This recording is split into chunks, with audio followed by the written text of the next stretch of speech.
Buenas tardes.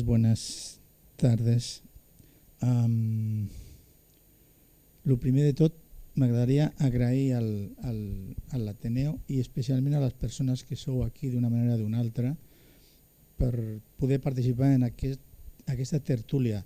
És una tertúlia, no una conferència ni 4 conferències. És una tertúlia que qualsevol de vosaltres té. Hem dit que tenim un màxim de 10 minuts perquè si són 10 per 4, 40, aquí haurien d'acabar a les 9:20 o 9:15, 9:20, si hi ha preguntes després. Diré els noms de les persones perquè hi ha una variació respecte a la norma inicial, que és en lloc de Beatriz Reparaz, que no ha pogut venir, és Arturo Vargas, padre de La Salle, de Mahón, Tsunami Gómez, segundo bachillerato, alumno de Capdellevant, Mar Lluc, tutora de primero y segundo de ESO de Capdellevant, y Iván Fábregas, tutor de sexto del Mare de Déu de Gracia. Yo antes de darle la palabra me permito una pequeña licencia y después os daré la palabra. Hace ahora 65 años, dentro de poco, alguien escribió una carta que decía: querido señor Germain, esperé a que se apagara un poco el ruido que se me ha rodeado todos estos días antes de hablarle de todo corazón. He recibido un honor demasiado grande que no he buscado ni pedido, pero cuando supe la noticia pensé primero en mi madre y después en usted. Sin usted y sin la mano afectuosa que tendió al niño pobre que era yo, sin su enseñanza y su ejemplo, no hubiese sucedido nada de todo esto. No es que dé demasiada importancia a un honor de este tipo, pero ofrece, por lo menos, la oportunidad de decirle que usted ha sido y sigue siendo para mí y de corroborarle que sus esfuerzos, sus trabajos y el corazón generoso que usted puso en ello continúan siempre vivos en uno de sus pequeños escolares que, pese a los años, no ha dejado de ser su alumno agradecido. Lo abrazo con todas mis fuerzas. Albert Camus, después de recibir el premio Nobel en 1957. A partir de aquí tenéis, yo os avisaré si os pasáis de 10 minutos, tenéis 10 minutos cada uno para poder exponer, pues bueno, lo que hemos dicho, la visión, cada uno desde su punto de vista de la educación, teniendo en cuenta que es una tertulia, respetar todas las opiniones i endavant. I m'agradaria que comencés Nivan. Vinga, idò. Se sent bé? Sí. Bueno, primer de tot, moltes gràcies, Javier i Ateneu per haver-me convidat. Jo crec que aquests debats s'haurien de fer molt més del que es fan. Debats de gent com nosaltres, de gent de baix, que crec que la nostra opinió hauria de tenir-se més en compte. Bueno, jo aquests dies, quan pensava en quines idees, en quins conceptes, de quines coses havia de xerrar en aquesta tertúlia que se titula Reptes i oportunitats de l'educació, me venien al cap moltíssimes coses. És un tema tantíssim obert que, la veritat, vaig començar a fer una pluja d'idees i qualque cosa ha sortit. Però al final d'aquesta pluja d'idees, el que sí que me va venir al cap primer de tot va ser la gran importància que té l'educació. Això és la primera idea que volia ressaltar. Els països més avançats són aquells països que tenen l'educació més desenvolupada, que gasten més doblers, que inverteixen més que gastar, més doblers en educació, i són aquests països que nosaltres ens miràvem, els països miralls que dèiem. També vaig escriure, vaig pensar, fa 100 anys, què passava a Espanya? Si comparem fa 100 anys amb ara, és abismal la diferència. Tenim ara un país totalment alfabetitzat, tenim el 100% dels adults fins a 16 anys dins les escoles i amb les oportunitats que això es brinda a ells, que després es aprofitin més o menys, depèn de moltíssims factors. Més coses, per qui ens dedicam a l'educació, jo crec que per la majoria és una feina apassionant, és una feina en gran part vocacional, però també és una feina de moltíssima responsabilitat i de moltíssim compromís social. Jo a vegades penso, les famílies ens deixen a nosaltres que som desconeguts. Jo faig feina molt, però jo som d'Oló, en no me coneixen.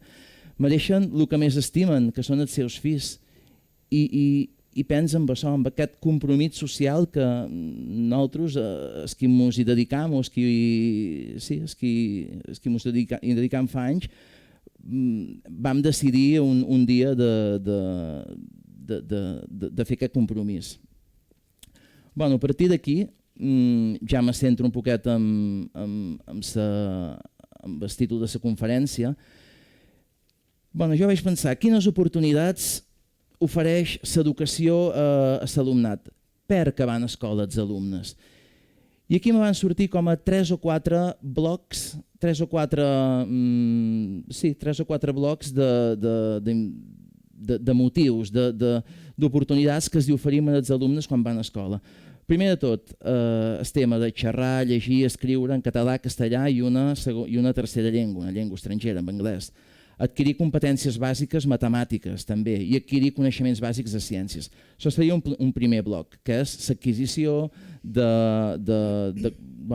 competències, de sabers, de continguts del que són les 3 llengües, de matemàtiques i de ciències. Després hi hauria un segon bloc, que és el tema dels valors i normes, d'adcebre dels temes de socialització, resolució pacífica de conflictes, aprendre a conviure, valors i normes. Els que som dins l'escola en veiem de tot colors.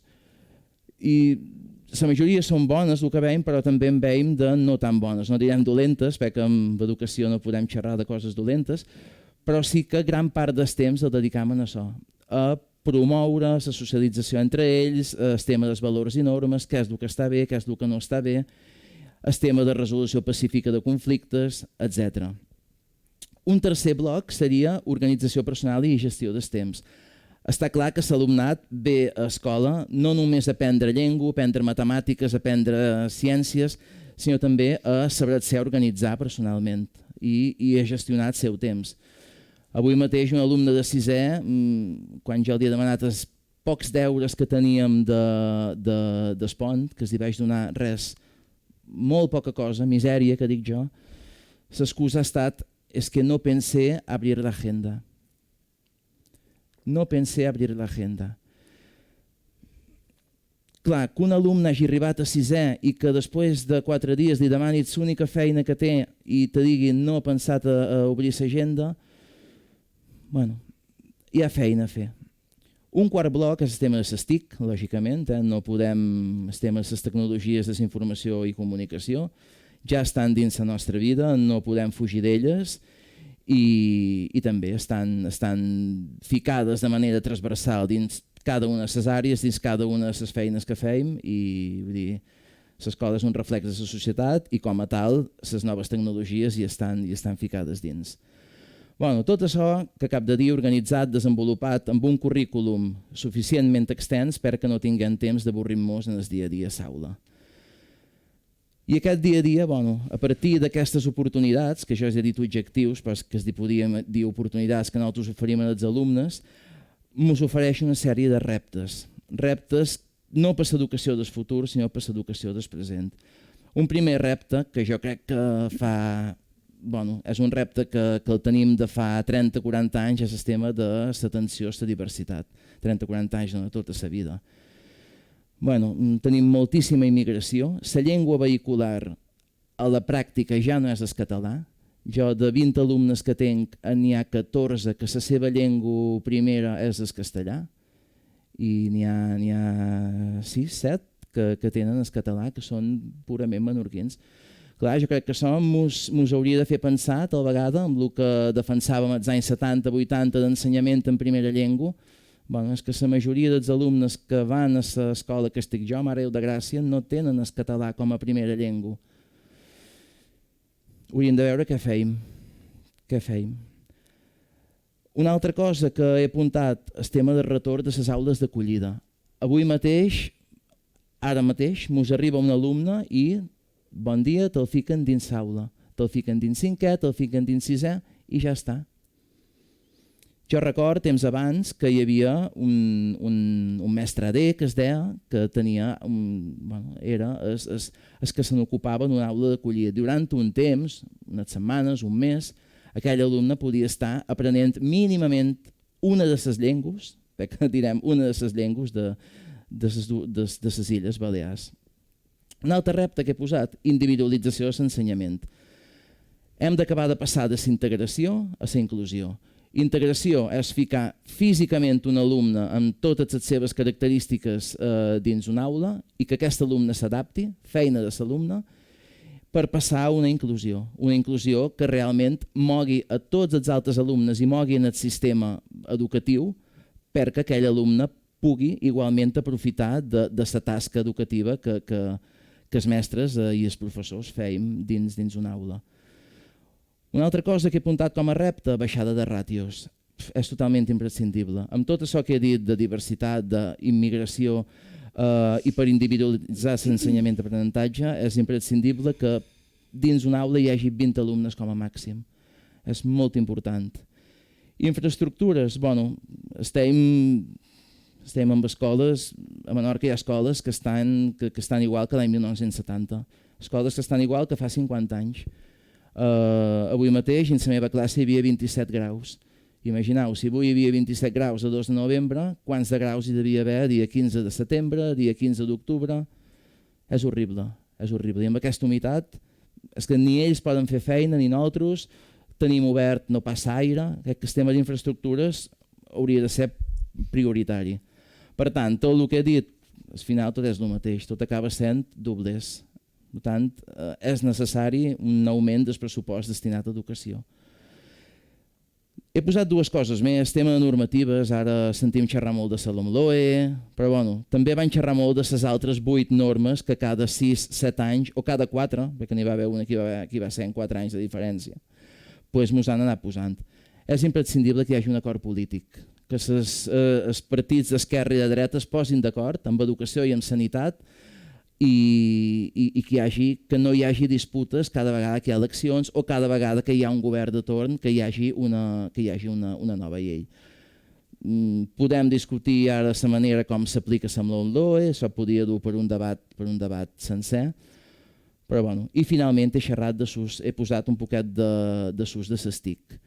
Tenim pares que abandonen els seus fills amb el mòbil, amb les maquinetes, amb els no sé què es diuen, amb els videojuegos. Tenim fiets que venen i fan 6-7 hores en un dia a les màquines. L'altre dia van tenir la visita d'un policia nacional que ens venia a xerrar de ciberbullying, de ciberassetjament, i va ser molt curiós perquè es va demanar en el 20, diu, qui de vosaltres té Instagram, no, que es diu, en TikTok. Qui de vosaltres té TikTok? TikTok és una plataforma per fer vídeos amb els quals, no sé, ballen, fan coses, etc. Dels 20 n'hi va haver 14.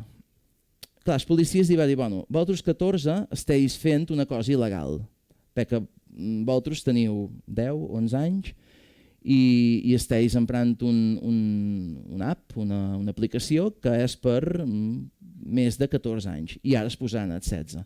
Van sortir un que diu, mira, jo ho he posat a nom de mon pare. Diu, pitjor m'ho poses, suplantació d'identitat, un altre delicte. Clar, van quedar en silenci. Després es va posar un vídeo, aquest policia nacional, es va mostrar una al·lota que anava pel carrer i hi va haver un senyor que li va dir, mira, Belén, te voy a leer el futuro. I li explicava tota la vida. Diu, mira, les teves millors amigues són aquesta, aquesta i aquesta. T'agrada un al·lot que es diu Antonio, que té 14 anys. Diu, bueno, que sàpis que en Antonio som jo. I no tinc 14 anys, sinó que en tinc 70. Has estat xerrant amb jo durant setmanes i ara avui havies quedat amb jo. Clar, els al·lots van quedar petrificats. I bàsicament és el que havia apuntat d'oportunitats i de reptes. No sé si m'he passat, Javier. Sí?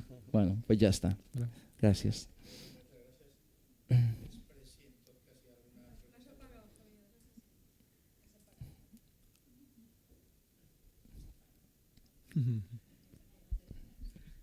Segon, ahora nos agradaría, si es posible, Arturo Vargas, como padre, puedes decirnos tu opinión o cómo ves el cole, los niños, la educación, etcétera. No sé si se oye bien. Bueno, buenas noches. Antes de nada, agradecer al Ateneo que me haya invitado como padre a participar en esta tertulia y sobre todo darme la oportunidad de aprender, porque yo hoy he venido a aprender fundamentalmente. Entonces, muchas gracias también a todos los que estáis aquí rodeándonos, porque espero aprender, espero aprender de vosotros, ¿no? Y dicho ese agradecimiento, bueno, yo cuando me habían invitado a participar aquí en la tertulia esta, bueno, me habían planteado el tema que básicamente responde, lógicamente, al título que aparece en el cartel y demás.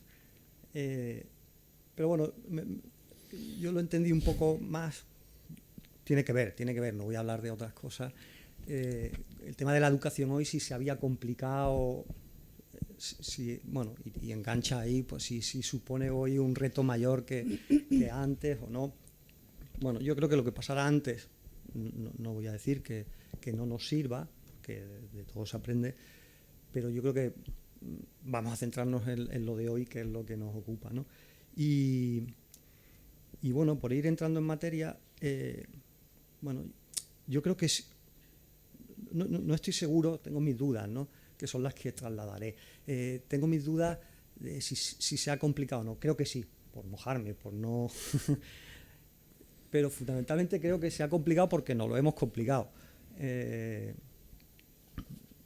Como sociedad, como padres, hemos complicado la educación.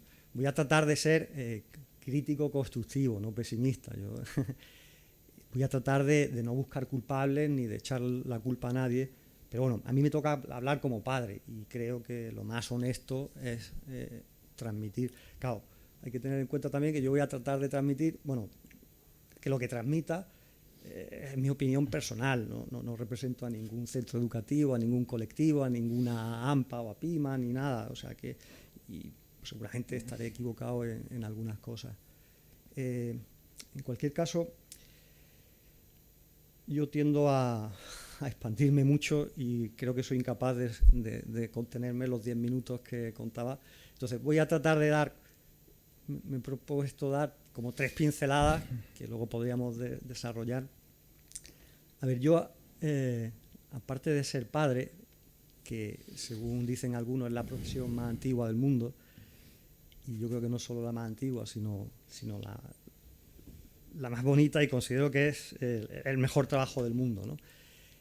Aparte de ser padre, soy arquitecto, pero no ejerzo como tal, ¿no?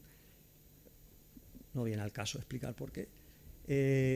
Pero sí recuerdo que de las cosas que aprendí en la escuela de arquitectura, que me enseñaron, es que cuando en un edificio algo no funciona, algo tiene un defecto, hay algo que y uno quiere arreglarlo, es buena cosa tratar de ir al origen, ¿no? No decir, bueno, esto parece que dame una mano de pintura.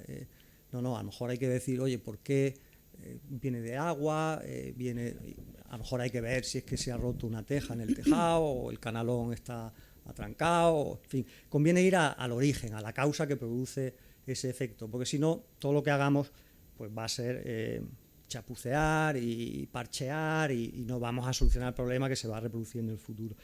Entonces, con el tema de la educación, yo no voy a decir que es un problema, yo creo que es un reto apasionante. Pero sí me gustaría, como he dicho, que creo que nos lo hemos complicado un poquito, me gustaría, como padre, señalar 3 pistas, 3 claves que a lo mejor, si pudiésemos profundizar en ellas, podríamos tratar de descomplicar la cosa un poco, ¿no?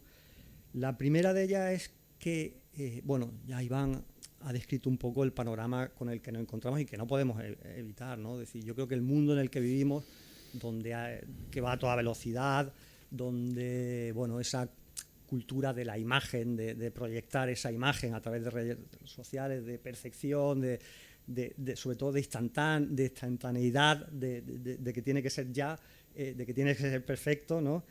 Ese exceso de información, ese bombardeo, yo creo que tenemos demasiados elementos y creo que los padres, yo por lo menos, hablo en primera persona, estoy confundido en lo que es la educación de mis hijos, ¿no? Estamos confundidos. Estamos confundidos, creo, porque por todo eso que he dicho antes, creo que nos fijamos más en el cómo educar, que en lo que es la educación en sí, en qué es la educación, cómo entendemos la educación, ¿no? Yo creo que muchas veces nos centramos y andamos buscando y vamos probando, ¿no? Porque como van saliendo nuevas pedagogías, vas viendo lo que hacen otros padres, vas viendo lo que el bombardeo de otros padres perfectos que ves en redes sociales, en tal, y tú vas probando, ¿no? Vas probando aquí, vas probando de allí, un poquito de aquí, y a veces en ese cómo hacerlo nos olvidamos del qué, de qué es lo que queremos transmitir. La educación, en el fondo, es transmitir. Es muchas más cosas. Me gustaría poder decir lo que yo entiendo por educación, pero me salgo de los 10 minutos.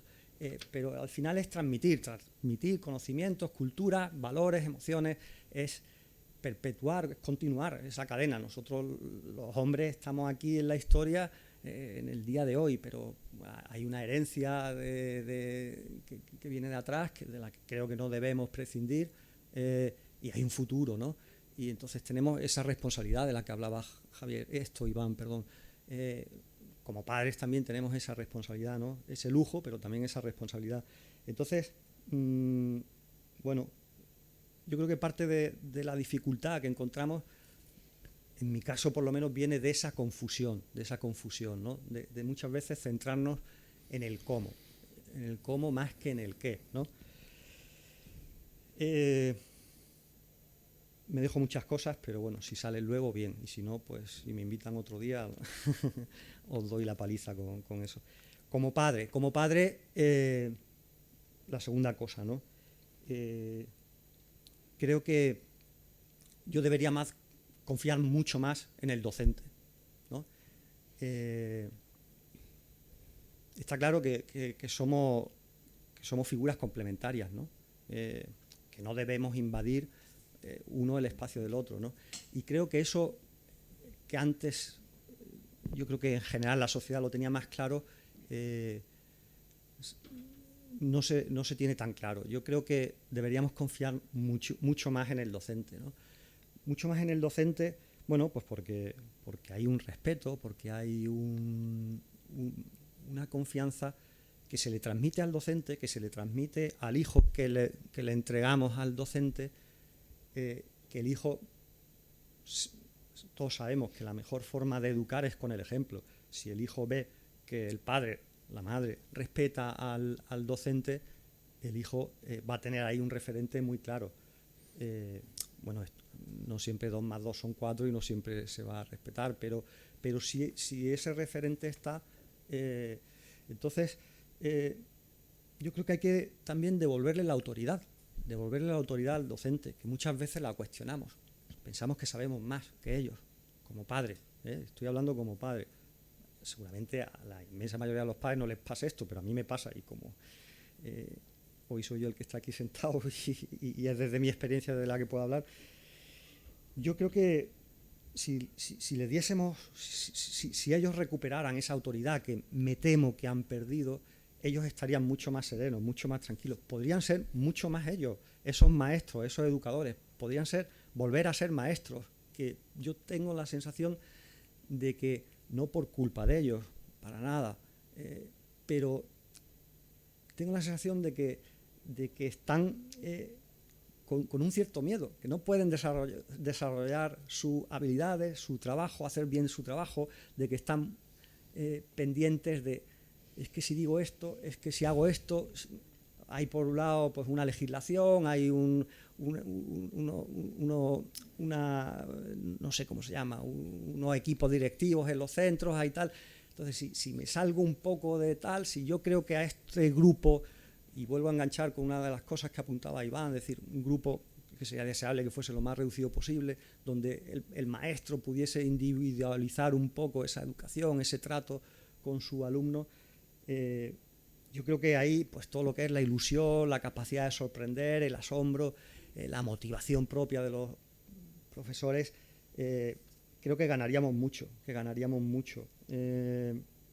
creo que ellos tendrían esa serenidad suficiente que hoy en día, con tantas reuniones, con las juntas de evaluación, con no sé qué, con no sé cuánto, bueno, yo es por lo que oigo, tengo hermanos que son docentes, mi madre ha sido maestra, al centro donde van mis hijos, muchos le oigo quejarse de esa misma velocidad que el sistema educativo le impone, ¿no? Y luego paso ya al tercer punto, porque creo que me paso. Lo mismo que decía como padre, confiar más en los docentes, creo que como padres debemos confiar mucho más en nuestros hijos, ¿no? A mí me da una alegría enorme que esté él aquí, porque a mí es la voz que más me interesa oír, ¿no? Porque además creo que son... A ver, esto es un taburete de 3 patas, ¿no? Es decir, están los docentes, están los padres y están los hijos.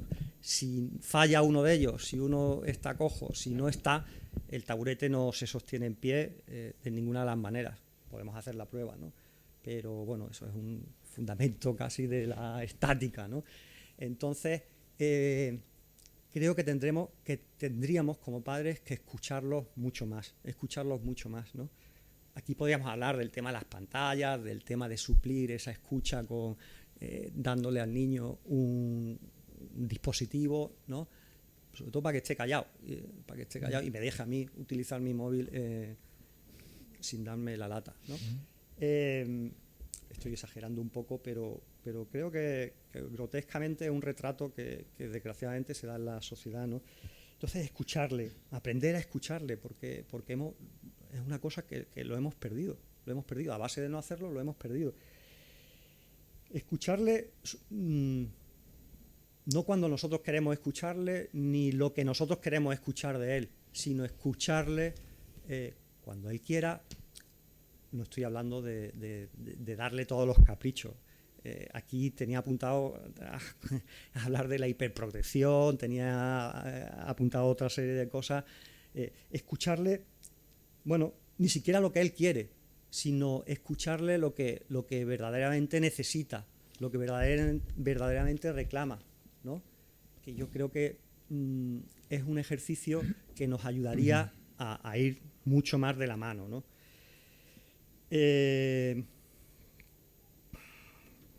No me da tiempo. Si me permitís, voy a coger... Sí, si te parece, en un segundo round podemos Sí. continuar ahora, ya que has hablado de los alumnos. Sí. Le damos la palabra al alumno, a Tsunami. Tienes la palabra en principio por 10 minutos, si quieres. Perfecto. Se me oye bien a mí también, ¿no? Pues buenas noches a todos. Yo, pues como ya sabéis, soy un alumno. Es curioso porque tanto Iván como Omar han sido mis profesores y tutores.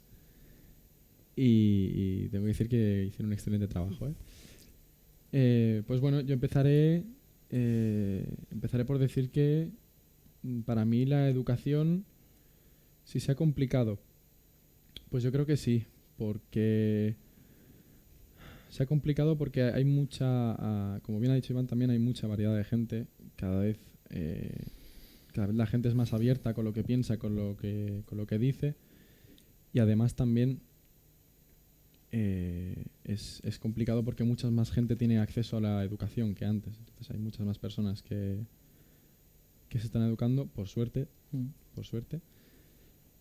Y me parece que el que más difícil lo tiene es el profesor. Me parece que son los que más complicado lo tienen, porque al ser su trabajo, es un trabajo muy comprometido bajo mi punto de vista. Me parece que es una profesión muy bonita, pero también complicada, pero que si se hace bien es muy guay. Bueno, yo tengo también la suerte yo participo también en una escuela como profesor de extraescolar, entonces más o menos estoy también tocando un poco el mundo de la educación, pero bueno, yo enseño un deporte, así que es más o menos diferente. Pero sí que creo que relaciono con el hecho de relacionarme con el aprendiz, ¿no? Con la persona que está aprendiendo. Estoy de acuerdo con lo que ha dicho, perdona, Arturo. Con lo que ha dicho Arturo. Yo creo que la comunicación es clave en la educación, escuchar lo que el alumno tiene que decir y siempre estar ahí para las dudas que le surjan y no tratar de ser una figura que se impone, ¿no? Porque entonces puede generar cierto rechazo. Soy una persona curiosa, a mí me gusta aprender, me gusta descubrir nuevas cosas porque creo que es maravilloso y tenemos la suerte de ser capaces de eso y pues ya que estamos hay que aprovecharlo. La educación, bajo mi punto de vista, lo que hace es filtrar todos esos conocimientos a los que puedes llegar y te dan solo una pequeña parte y tal vez no es la parte que te engancharía a lo que es el estudio, a lo que es el aprender. Entonces, a mi parecer, una solución razonable sería tal vez individualizar un poquito lo que es la enseñanza, pero también creo que es muy, muy difícil y no soy capaz de llegar a una idea de cómo se podría llevar a cabo. Pero sí que creo que sería lo suyo porque no todo el mundo aprende igual, no todo el mundo aprende al mismo ritmo, la gente además tiene sus puntos fuertes y sus puntos débiles, entonces yo creo que lo bonito de la enseñanza sería que el alumno descubra cuál es su punto fuerte y quizás explotarlo si él quiere, si no, que estudie lo que más le gusta. Después, tema de como bien has dicho también Arturo, lo de los padres. Los padres también son una figura importante.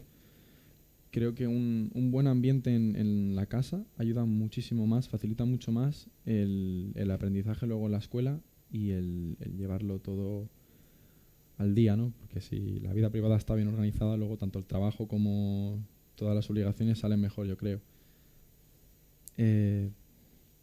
Entonces, lo mismo que he dicho antes, la comunicación es muy importante, el saber escuchar y obviamente tanto los padres como los profesores son gente con mucha más experiencia que nosotros y hay que escucharlos siempre. Pero también hay que tener en cuenta que los hijos o los padres no son la misma persona, entonces tal vez los consejos no sirven tanto para uno para otro. Pero bueno, me alejo un poco.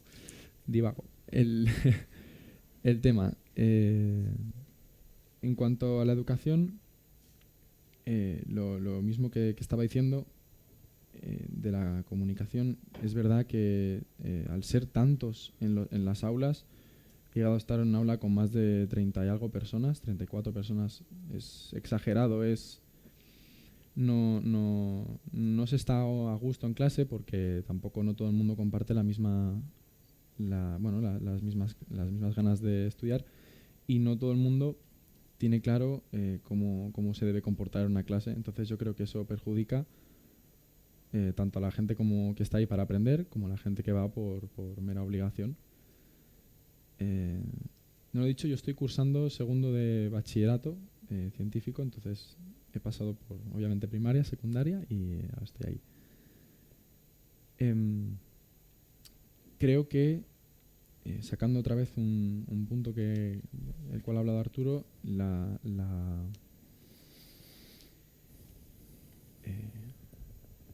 uy, se me ha ido.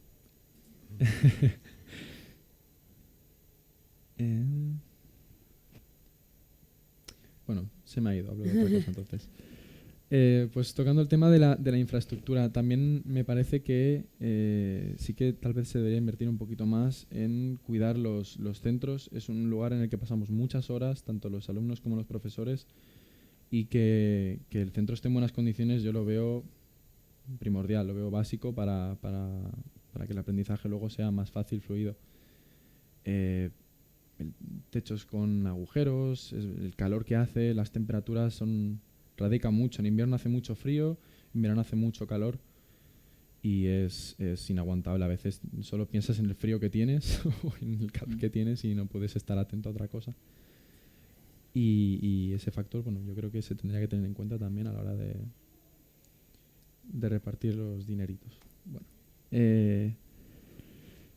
ya me ha vuelto lo que quería decir. Sí. Pues no. Pues no me ha vuelto. No.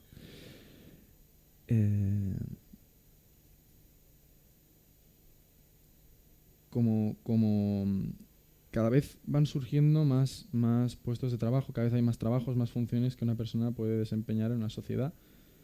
Yo creo que también se debería buscar un poquito más y abrir un poco más las puertas hacia otros intereses que provengan de los alumnos, ¿no? Las tecnologías también nos proporcionan otra forma de, además de aprender, porque hay como bien ha dicho Iván, creo, un exceso de información tremendo en Internet y que es difícil gestionar, y creo que también es trabajo de los padres y de los profesores ayudar que el alumno lo entienda bien, ¿no? El cómo gestionar toda esa información. Y luego con esto que he dicho de los puestos de trabajo, quizás no enfocar solamente la educación de una forma lineal, que sería, no, pues ahora haces esto, luego tienes que hacer esto, luego coges la carrera y luego tienes tu casa con tu mujer, marido, tus hijos y haces esto. Que la vida son muchas cosas, y creo que el mejor profesor de todos es la experiencia. Dicho esto, yo he tenido la suerte de encontrarme siempre con profesores geniales, muy buenas personas. También estoy de acuerdo con lo que ha dicho Iván, que la gran parte del ser profesor es un trabajo casi completamente vocacional. Si ya vamos a una persona y el camarero que nos atiende vamos a un bar o algo y el camarero que nos atiende ya no está a gusto ahí, y tú lo notas, no te transmite ganas de seguir aquí comiendo, pues imaginaos un profesor, ¿no? Que tienes que compartir un montón de horas con él o ella, y pues para ponerlo fácil, yo creo que se tendría que dejar muy claro en las casas, ¿no? También, redirijo el punto, que los profesores yo creo que deberían estar en un aula para enseñar lo que a ellos les apasiona, no para educar a los jóvenes. Entonces, estoy muy de acuerdo con lo del respeto. Creo que el respeto hacia el profesorado se ha perdido mucho durante los años. Yo he visto muy malas formas de dirigirse hacia un profesor, que ni dirigirse a un profesor ni a ninguna otra persona. Y por lo menos deberíamos facilitar que pudieran hacer su trabajo a gusto, en paz, y que fuera un sitio no solo favorable para los alumnos, sino también para el profesorado, que son personas también, tienen sus malos días, tienen sus cosas también, sus problemas personales, y a veces me parece que el esfuerzo titánico que hacen no está ni recompensado. Por esto yo creo que en las casas, ¿no? Que es donde nos educan, debería dejarse muy claro que los profesores no son los profesores ni la gente en general. Yo creo que si se va con respeto hacia los mayores o hacia tus iguales, porque también he visto muchas faltas de respeto hacia los compañeros, con los cuales también pasamos muchas horas, y si no va bien, también es muy difícil estar ahí. Mientras se enseñe bien a respetar a los demás, yo creo que la educación sería un 20% más fácil, por lo menos. Y bueno, no sé si me paso, si... No, fenomenal. Has clavado los 10 minutos. Okay. Bueno, last but not least, como dicen en inglés, Marc, és tu turno, és tu torn. Val, bueno, abans de res, moltes gràcies a totes i a tots per estar aquí, i bueno, ja l'Ateneu i a Javi per haver-me convidat. Vaig a intentar no repetir-me, però és un poc difícil no repetir alguna de les idees que ha sortit perquè sóc la darrera.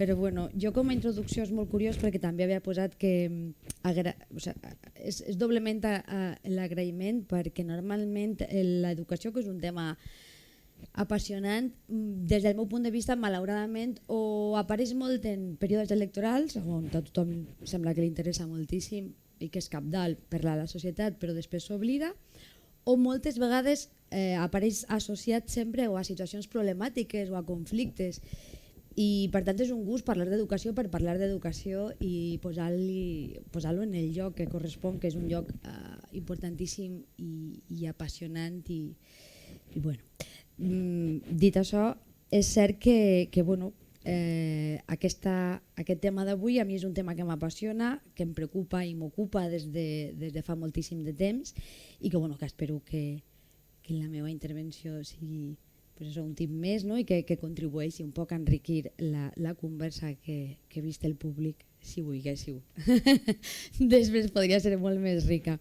Jo quan em van passar el tema de la tertúlia, reptes i oportunitats, segurament per de formació professional vaig dir, vale, pues reptes i oportunitats, començaré per els reptes, i jo sí que he diferenciat els reptes que jo crec que tenim com a societat, perquè bueno, aquí hi ha, com ha dit Arturo, l'educació és cosa de tothom, és una qüestió de com a mínim les potes que ja ha dit. Jo sí que veig uns reptes que tenim com a societat i que ens uneix a tots, i uns reptes que serien més exclusius dels docents, i en oportunitats igual. Jo crec que ja ha sortit, però reitero que un dels principals reptes és treure l'educació del ball electoral, és a dir, és absolutament essencial que ens plantegem entre tots i totes què és el que volem per als nostres fills i filletes en el futur, i establir les bases per a construir-lo. Les bases per a construir-lo després. Anem a fer l'estructura i després ja cadascú després que la decori com més li agradi. Si li agraden les flors que posi flors, i si li agraden els quadres que posi quadres, però que la casa sigui ferma i tingui una cimentació sòlida. Després crec que un altre repte que tenim com a societat és abordar el tema des d'un punt de vista científic i rigorós, que també ha sortit però també volia reiterar-lo. És a dir, una cosa és una conversa informal de bar o de casa, i una altra cosa és parlar d'educació, diríem, amb una certa responsabilitat, i crec que hem de defugir de les afirmacions generalistes. Crec que l'educació s'ha d'abordar amb seriositat i després d'analitzar dades i analitzar, diríem, resultats, i no sempre partint d'idees preconcebudes que no per més repetides són certes, crec. I sentir els experts perquè, com ha dit Arturo, no per haver anat a l'escola tothom en sap, no? És igual que jo visc en una casa i no som arquitectes. Després crec que hauríem de rompre per això en la mateixa línia amb idees preconcebudes que són molt resistents al canvi, i que és cert que l'educació, que hi ha una manera de fer les coses que va servir en determinats moments i que va ser importantíssima i que segurament ho van fer el millor que van poder, només faltaria, cada moment històric té les seves demandes, però que ara ens hauríem de plantejar si continuen algunes d'elles sent vàlides per al segle XXI, i per suposat no m'estic referint a descartar-ho tot, no, precisament l'aprenentatge és espiral i sempre sumatiu, però sí que revisar el què fem, el com ho fem i sobretot per a què ho fem, i aquí també enllaço amb la idea del com i del què, perquè crec que és importantíssim no perdre de vista l'essència de per què tenim una educació pública per a tots i totes, i després incidiré sobre això, perquè de vegades ens perdem, i aquest seria un altre repte, no perdre'ns en la sessió de mesurar. És a dir, és cert que estem en una societat molt mercantilitzada, és a dir, on el mercat i el valor de les coses de vegades ens confon des del meu punt de vista, i hi ha una certa obsessió per mesurar els resultats, per les qualificacions, per el rendiment dels docents, per els rendiments dels centres, mesurar, taxar-ho tot, que està bé, és a dir, però en educació només amb nombres i amb xifres i amb gràfics no és la via. Això ens pot servir en determinat moment, però el que es necessita són idees, i de vegades fan falta idees noves que abordar i que provar, perquè clar, això s'enjunta amb un altre repte, i és que de vegades aquesta dèria per la mesura també ve donada per una dèria per el ritme.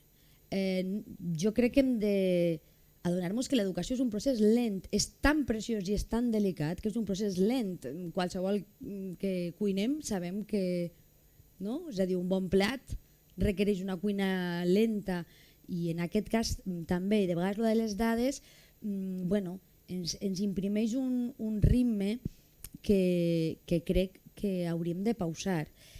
És cert que jo no vull dir que no es revisen les mesures que es prenguin, però que se'ls deixi temps, val? Perquè aquesta seria una altra.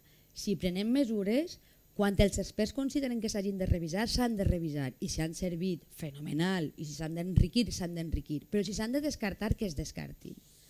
És a dir, perquè no passa res, és a dir, això és el que fem constantment quan avaluem, no? I l'educació requereix, no? Com a tot procés complex, d'una avaluació profunda.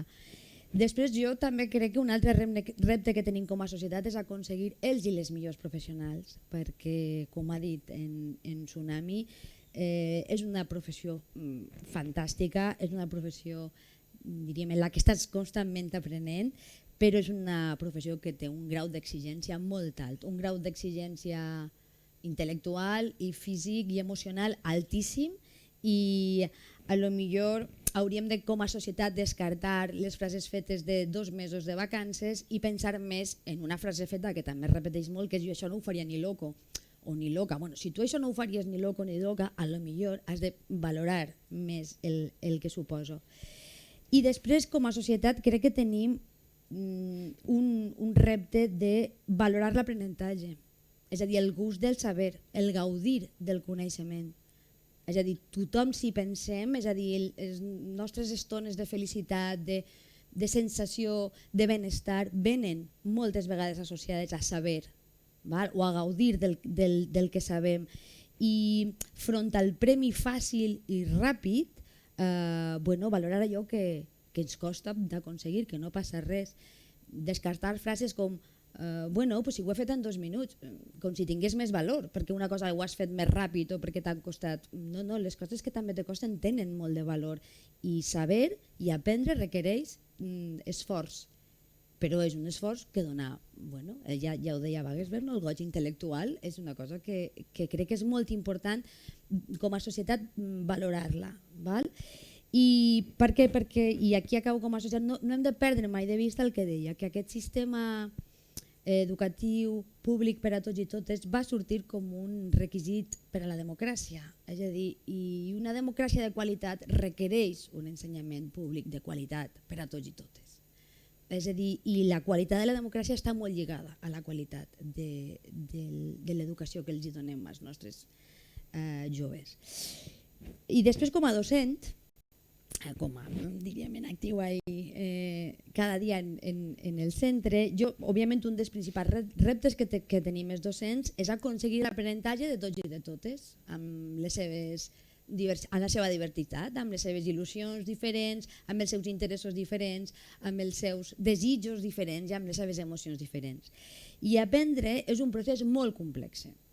És cert que no m'estic referint a aprendre per assaig i error, que això ni aprendre per repetició, sinó estic referint-me a aprendre per imitació, que seria una mica enllaçant amb el que ha dit Arturo, és a dir, els al·lots empapen del que veuen, i aquí és molt compartida aquesta responsabilitat. I després, com a docents, aquest aprenentatge per connexió, per relació i per qüestionament, que és el que és complex i que és el que hem d'intentar aconseguir generar en les nostres aules. I això requereix un disseny intel·lectual profund. És a dir, dissenyar classes on els alumnes i les alumnes sense adonar-se estiguin aprenent és molt complicat, i ho hem de reivindicar. I per això diríem, crec que és un repte també com a docent, perquè a més ho hem de fer amb la competència d'aspectes molt més atractius que són les pantalles, i és cert, és molt més atractiu, no anem a enganyar-nos, i a més ho hem de fer en un moment en què el cervell dels al·lots i dels al·lotes no està predisposat per a fer-ho. És a dir, els 3 aprenentatges més bàsics que han de fer els nostres alumnes i les nostres alumnes en el nostre període, tant en el divan com en en secundària, diríem, és allò que el planificar-nos i l'organitzar-nos, establir connexions i l'inhibir els estímuls, és allò que el còrtex prefrontal en aquell moment està menys disposat a fer, i per tant encara és més repte. I crec que aquestes que són apassionants, però que són els que hem d'abordar com a docents. Jo crec que la proposta de la LOMLOE intenta, diríem, fer passes en aquest aprenentatge complex. No sé si ho aconseguirà, perquè hauria d'haver comptat més amb els docents, però bueno, això ja sí de cas ja parlaríem després. Però bueno, jo sempre veig oportunitats en tots aquests aspectes i per tant això també ho seria.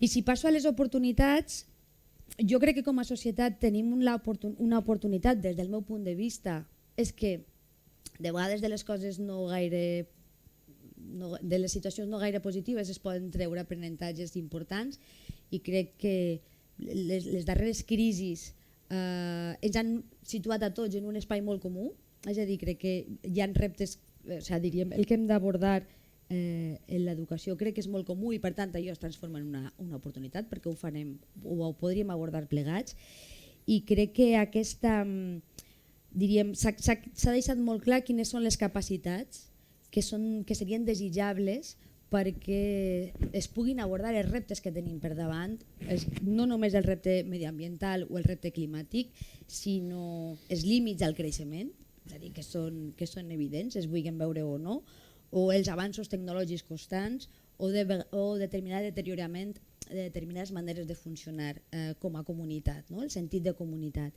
I òbviament necessitem gent formada, gent que sàpiga treballar en equip, gent solidària, gent creativa, gent crítica i gent molt conscient. I si hi ha un acord en què és aquest tipus, no, d'habilitats els que hem de desenvolupar, doncs jo crec que és una oportunitat el que estiguem d'acord amb això. Val? També crec que és una oportunitat el que per moltes coses que passen no es posa mai en dubte ni les dades tampoc ho avalen que la formació és la millor motxilla que els hi puguem donar als nostres adolescents o als nostres fiets i fietes i això tampoc es posa en dubte i per tant són com a constants que hauríem de, des del meu punt de vista és una oportunitat i com a docents les oportunitats que tenim ara crec que actualment se sap molt més com s'aprèn, molt més, se sap molt més que quan jo vaig començar la docència i molt més que fa molt més, que quan jo era estudiant. Crec que és cert que els estudis sobre educació són molt cars i que de vegades obtenir dades és difícil però que existeixen i que a mi em sembla que és una mica de bojos donar l'esquena o fer com que no estan allà i que els hem d'aprofitar. Crec que és una oportunitat claríssima veure el que funciona i el que no funciona.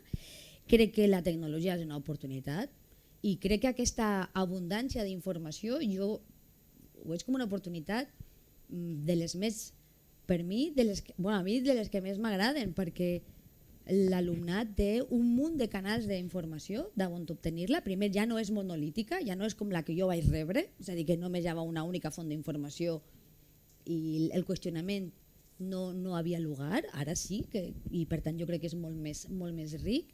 I a més és que la informació ja està ahí i per tant podem dedicar esforços al que és què fem amb aquesta informació, a generar el coneixement, perquè informació i coneixement no són el mateix. I un pot acumular moltíssima informació però no tenir coneixement i crec que ens allibera en certa manera, no? als docents i a la societat d'aquesta acumulació d'informació perquè està ahí a un tic. I després que tenim recursos tecnològics que també fan molt més variada la nostra feina i la veritat és que jo crec que això són oportunitats que hem de prendre. I jo després com a darrera oportunitat és que jo crec que els centres educatius estan plens de gent que està desitjant fer la seva feina el millor possible i del dots i del dotes que estan desitjant aprendre. I això és una oportunitat evidentíssima. I jo amb això ja acabaria. No sé. ¿Me he pasado, Javi? Vale. 2 o 3 minutos no pasa nada, fenómeno. Ahora mismo son las 20:56. La presidenta ha pedido la palabra.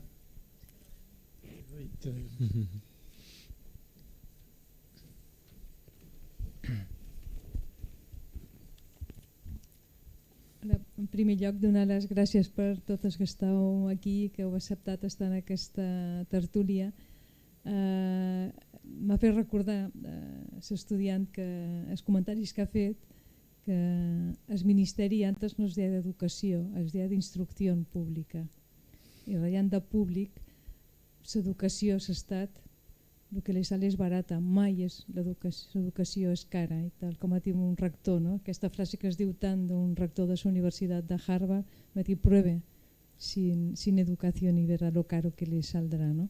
Però bueno, a part de fer aquests comentaris, jo el que us volia demanar, com a alumnes, com a professors i com a pares, jo ja no estic en l'educació i tampoc m'hagués tocat aquesta llei, però quin impacte ha tingut el fet de canviar ara, després d'una pandèmia, després d'uns anys molt difícils, tenir una altra nova llei d'educació? I com l'heu rebuda a nivell de professors o d'alumne o de pares, una altra vegada un altre canvi, i aquesta en concret, que per lo que he sentit no és tan fàcil posar en marxa. Jo he de dir, si em podríeu explicar breument de lo que consisteix aquesta llei, perquè no jo estic clar. Jo no estic gens ensenyant, no tinc ni idea, però... Ja està. Així m'encantes. Per poder debatre de saber del que estic xerrant. És la pregunta del millón.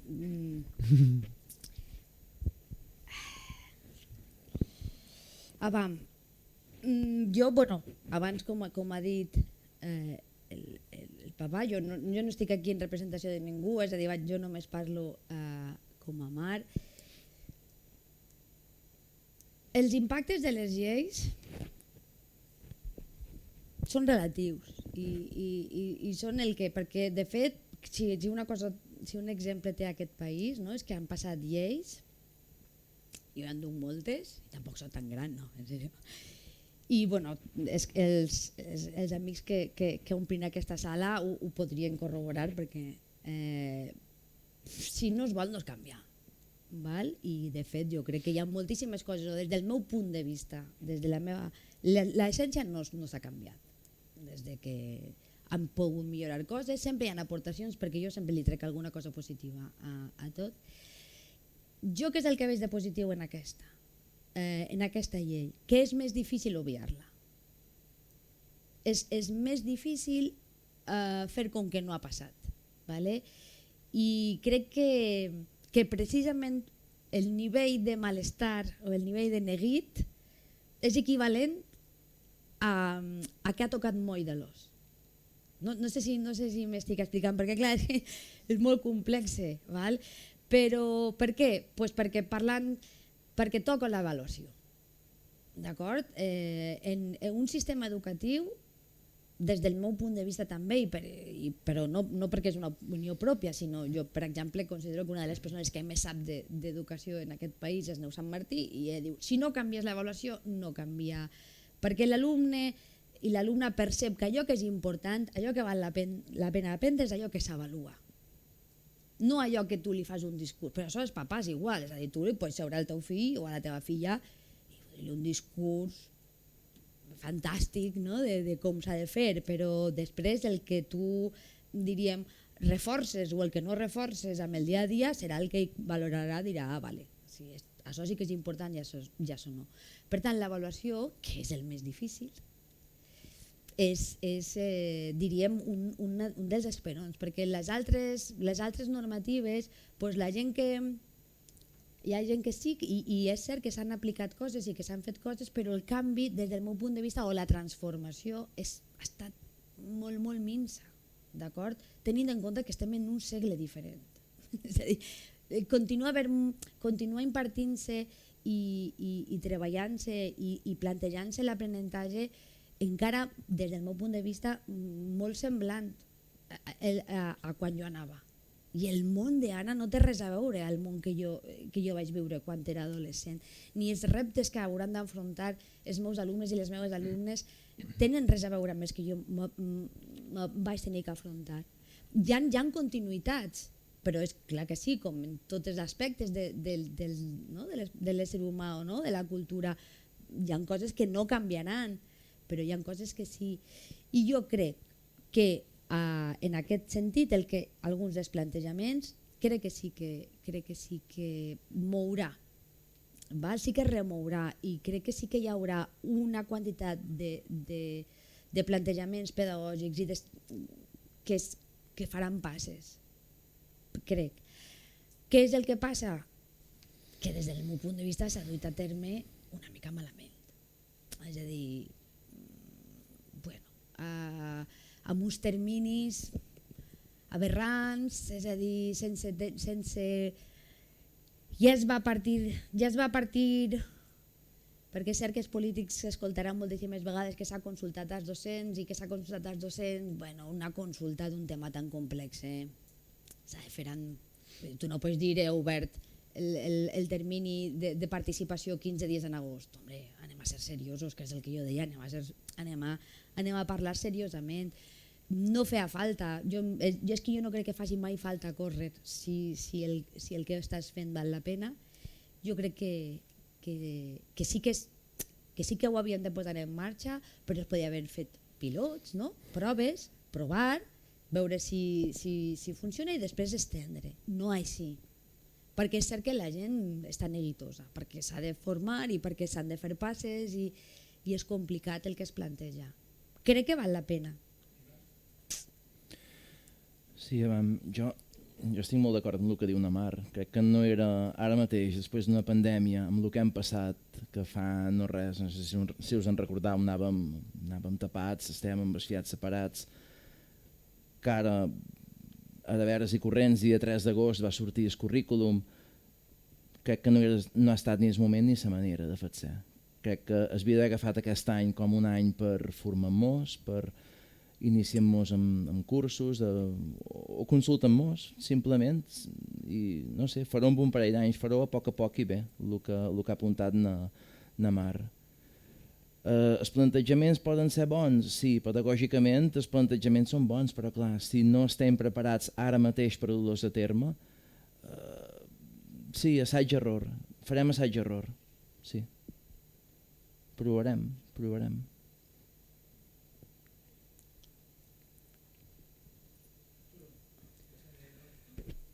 Bueno, yo ahí, la verdad es que si quiero ser honesto, y lo quiero ser, es decir que mi desconocimiento de la ley es total.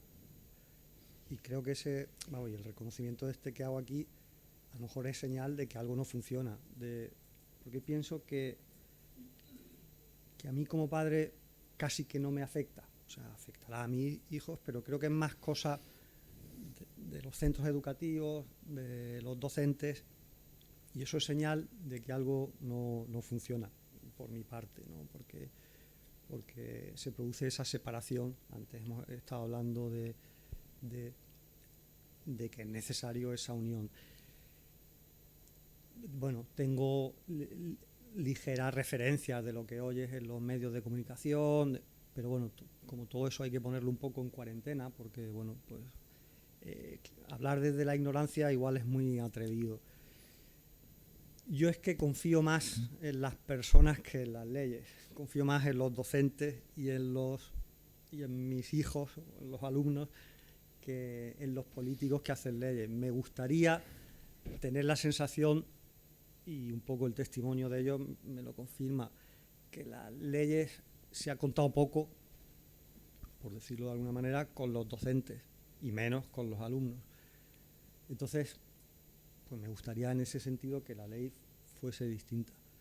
Y bueno, como decía antes en mi intervención, uno viene aquí a aprender, ¿no? Pues a lo mejor una de las enseñanzas es que igual debería preocuparme más por esas cosas que sí acaban afectando de una manera u otra como padre a mi hijo, ¿no? A mi hijo y a los de los demás, evidentemente. Pero no me atrevo a decir mucho más. ¿Había otra palabra? Sí.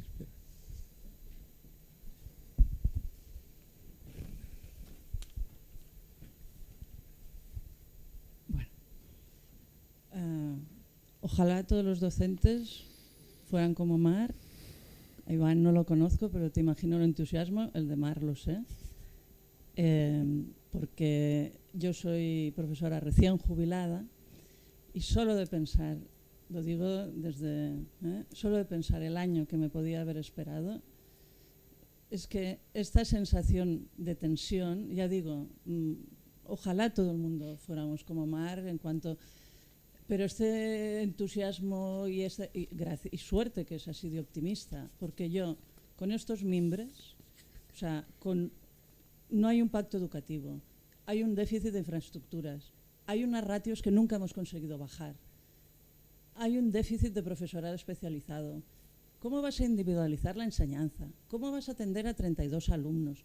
¿Cómo vas a tener 2 personas? O sea, ¿cómo combinas todo eso?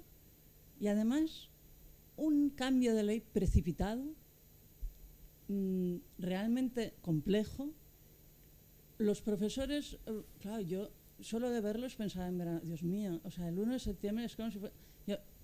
eso, en agosto sacan... O sea, ¿cómo se puede plantear en serio? Es que un país que maltrata a sus docentes, o sea, igual que a sus sanitarios, está condenado al fracaso. Y no solo me refiero al fracaso económico, no, total y absoluto. Y en este país ya lo vemos, cómo se trata a los sanitarios, a los docentes. Planteamos nuevas ideas que, ay, mira qué hacen en Finlandia. Es que no somos Finlandia. O sea, a ver, nos hemos de adaptar a nuestra realidad y a nuestro contexto social.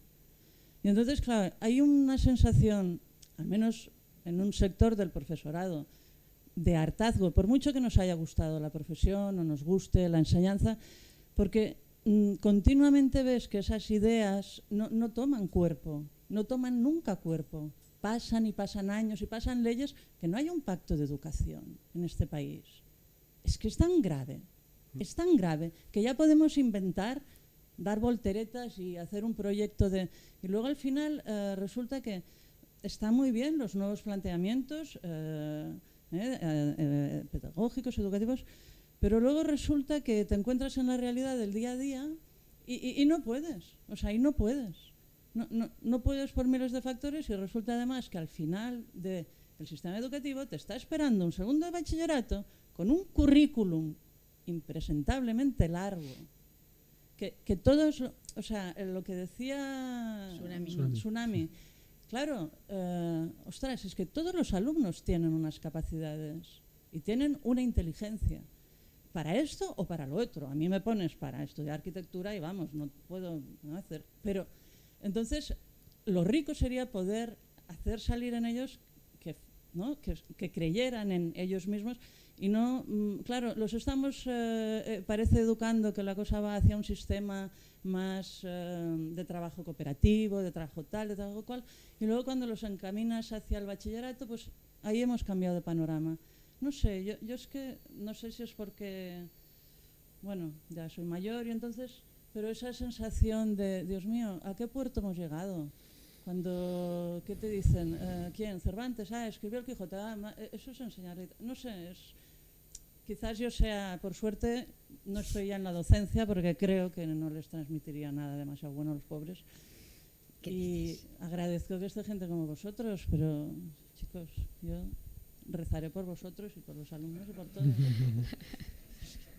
Bueno, no soy tan pesimista como parezco. Hombre, yo, de todas maneres, agafant només el darrer de la Maria José, el tema de batxillerat, aquesta llei té inclòs un canvi, és a dir, primer ja està canviant i després jo no ens hem d'oblidar, que ja sé que no t'olvides, però que hi ha tot un munt d'altres estudis, que és tota la formació professional, tots els cicles de grau mitjans, tots els cicles de grau superiors que estan molt per davant, i que ells, tot aquest aprenentatge, diríem, d'aplicació en equip, de gestió, de presa de decisions, és que el tenen i s'han de preparar per això, i els alumnes arriben ben preparats a cicles formatius i després estan contentíssims i després es converteixen en grans professionals que són absolutament necessaris i gent que gaudeix molt, no? És a dir, jo com la major part de la gent que estem aquí, que tenim la sort de seguir en contacte amb exalumnes o amb gent que s'ha fet gran, i la gent que ha estudiat cicles formatius està encantadíssima. No, però què vull dir, perquè és que si no... Sí, clar. Sí. Dentro del sistema educativo está totalmente olvidado. Cuando tú te pasas la vida empeñándote, es que no tienen por qué estudiar una carrera, es que hay cantidad de, pero en cambio esa oferta no llega. Y hay una demanda muy grande, hay un desprestigio, no sé, social, que si estudias esto es porque no sirves para otro. No se te va a grabar esto, ¿eh? Bueno, vamos a hacer la última palabra porque vamos a intentar respetar el tiempo. Estamos fenomenales, son las 21:12 minutos, es decir que creo que hay 1:15 podremos terminar. Alejandro ha pedido la palabra, a ver si nos saca... Ahora te paso. Bueno, no sé si hi havia algú més que volia xerrar. Jo la veritat és que el primer de tot donar les gràcies, i m'agrada moltíssim tot el que heu dit. La veritat és que crec que na mare ha dit una cosa que jo crec que està molt bé reflexionar sobre això, que és l'educació i la democràcia són dues coses que van completament unides, i com més millorem l'educació, millor democràcia tindrem, i a l'enrevés. Clar, què passa? Jo me llegia un llibre que és d'un sociòleg que es diu Bauman, que es diu L'educació en un món líquid. Jo crec que hem de tenir en compte això, no? Que estem en un món líquid, però que reflexionant sobre les lleis i tot el que hem viscut durant aquests darrers anys, crec que els canvis poques vegades se produeixen des de dalt. O sigui, fer una llei pot estar molt ben pensada, molt ben dissenyada, però els canvis reals es fan des de baix, des dels mestres, els alumnes, els pares i mares, tots els que participen en aquest procés. Si realment fan un exercici democràtic de dialogar, d'intentar cercar consensos, de contar les seves experiències i de cercar millores, crec que realment podem tenir una oportunitat, i una de les frases que m'ha agradat molt d'aquest llibre, xerrant perquè és un diàleg, diu: hi ha motius per preocupació, hi ha molts de motius per preocupació, però cap de desesperació. És a dir, crec que hem de pensar que les coses anaran millor, però hem de fer molta feina per això. Moltes gràcies. Algú més vol?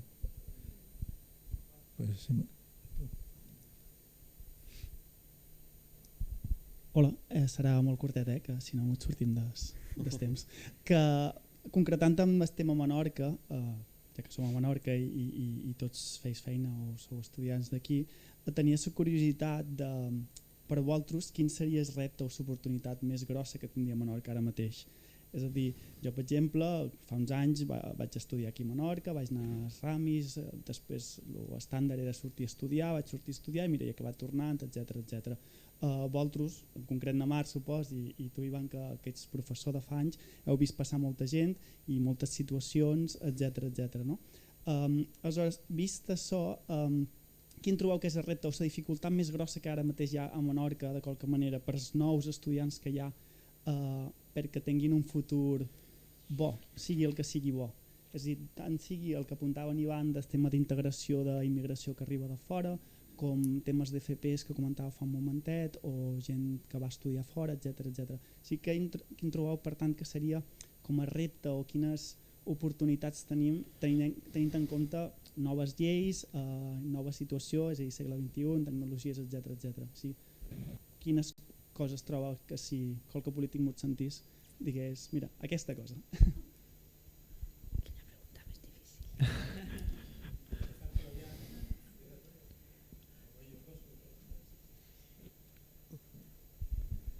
Duro va.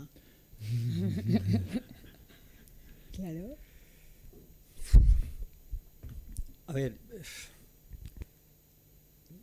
voy a decir una cosa y no sé si contesta a la pregunta.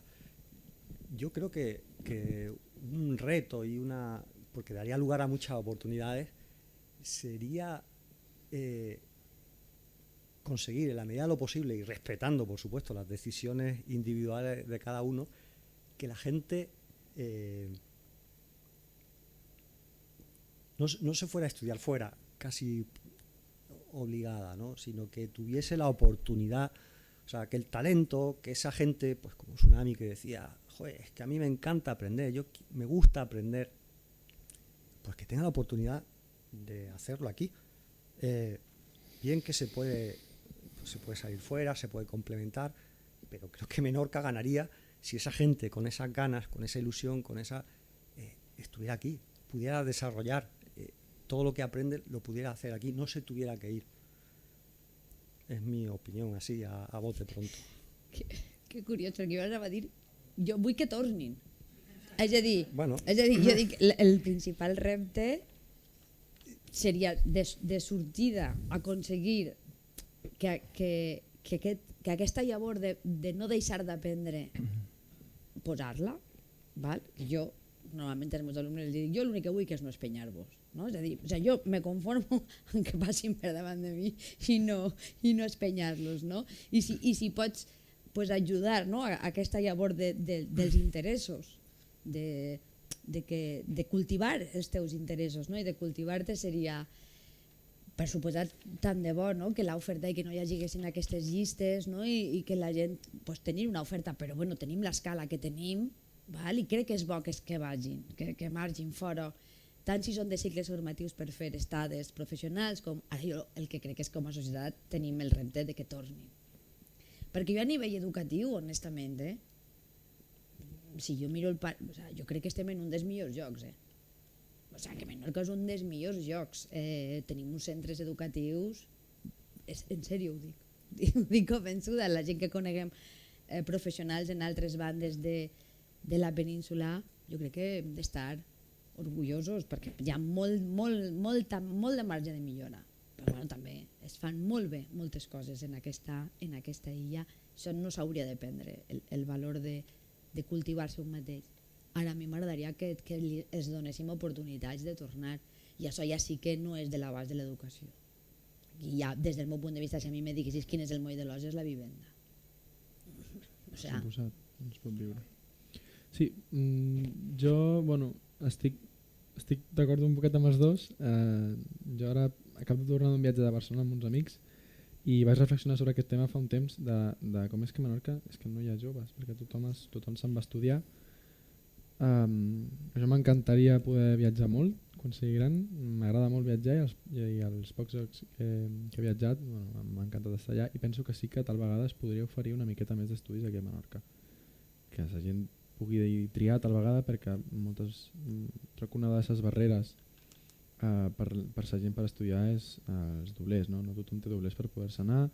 Nosaltres que estem aquí necessitem cercar una vivenda, companys de pis, perquè això és impossible, després la carrera i tot, i hi ha molts estudiants que treballen mentre estudien, i jo no som una excepció tampoc, hauré de treballar també, ja ho faig als estius i això, i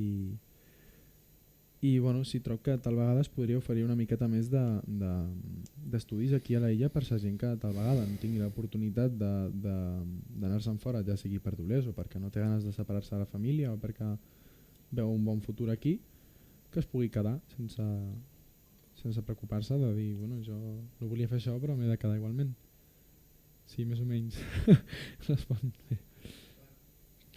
Sí, jo un poquet en la línia d'ells, un poquet en la individualització de l'ensenyament, que cada alumne pugui desenvolupar al màxim les seves capacitats i que a nivell de post-ensenyament obligatori que cada estudiant pugui estudiar si vol, sigui a Menorca o sigui a fora.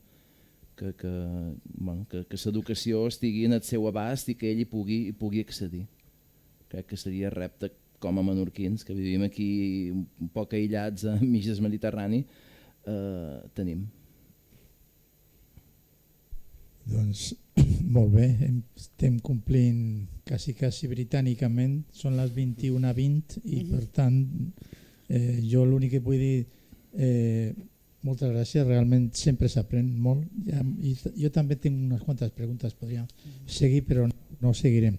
Però sí que m'agradaria acabar com he començat amb una altra cosa. El lema de les jornades Albert Camus d'aquest any va ser "No hay vida sin diálogo". A veure si seguim en aquesta gamma i gràcies a tots per venir. ¿Vale? Molt bé.